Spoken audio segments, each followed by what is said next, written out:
तुम्ही state bank of India म्हणजेच SBI बँकेचे ग्राहक असाल तर तुमच्यासाठी एक अत्यंत महत्त्वाची बातमी समोर आली आहे। कारण देशातील सर्वात मोठी सरकारी बँक असलेली SBI आता सलग 6 दिवस बंद असणार आहे। मिळालेल्या माहितीनुसार स्टेट बँक ऑफ इंडियातील कर्मचारी संघटनांनी आपल्या विविध प्रलंबित मागण्यांसाठी आणि कर्मचाऱ्यांच्या हक्कासाठी 25 आणि 26 मे रोजी 2 दिवसाच्या संपाची हाक दिली आहे। त्यामुळे 25 आणि 26 मेला बँक बंद राहणार आहे। मग 6 दिवस सुट्टी कशी काय, तर 23 मेला शनिवार आणि 24 मेला रविवार असल्यामुळे नियमित वीकेंडची सुट्टी असणार आहे।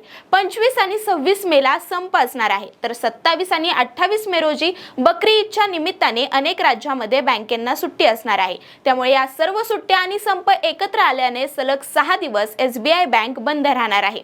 त्यामुळे जर तुमचे बँकेत काही महत्त्वाची कामं प्रलंबित असतील तर ती आधीच पूर्ण करून घ्या। आणि अशाच नवनवीन अपडेट जाणून घेण्यासाठी आपल्या .com महाराष्ट्रच्या पेजला फॉलो करा आणि YouTube ला पाहत असाल तर सबस्क्राइब करायला विसरू नका।